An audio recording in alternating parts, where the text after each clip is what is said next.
Excuse me. হ্যাঁ বলুন। বলছি যে আমাকে একটু সাহায্য করতে পারবেন?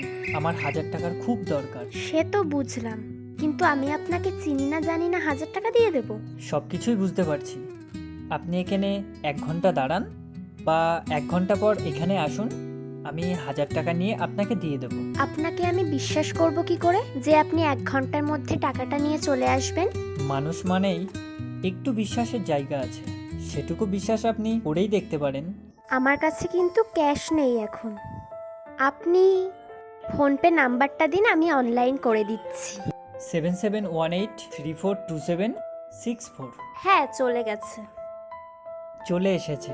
তাহলে এখানে আপনি 1 ঘন্টার মধ্যে চলে আসুন, আমিও কাজ মিটিয়ে এখানে আসছি।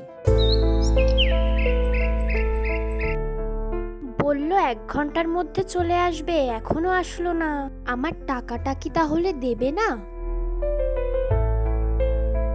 ও, আপনি এখানে চলে এসেছেন। আসলে কি হয়েছে, এখান থেকে বেরোনোর পরপরই আমার মোবাইলে দেখলাম 1100 টাকা অ্যাকাউন্টে মাইনাস আছে। আপনি যে টাকাটা দিয়েছেন সেটা সাথে সাথেই কেটে নিয়েছে। ওই জন্য আমার মানসিকতার খাতিরে আসতে একটু লেট হয়ে গেল। তার মানেটা কি? আপনি কি তাহলে আমাকে 1000 টাকাটা দেবেন না? না, ঠিক তা নয়, আমি টাকাটা দেব, কিন্তু কিন্তু কি? আপনার মতো মানুষদেরকে ভালো করে চেনা আছে। আপনারা টাকা পয়সা নিয়ে আর দেওয়ার নাম করেন না, তার উপরে আবার আমি আপনাকে চিনি না জানি না।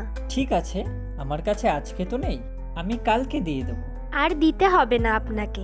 আরে এরকমভাবে রেগে যাচ্ছেন কেন আপনি? আমি তো বললাম কালকে দিয়ে দেবো। থাক, আর দিতে হবে না।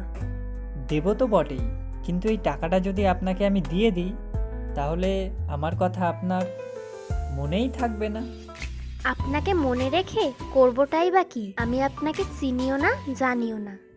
আপনি আমাকে চেনেনও না জানেনও না, সে মানলাম, কিন্তু চিনেও যাবেন জেনেও যাবেন।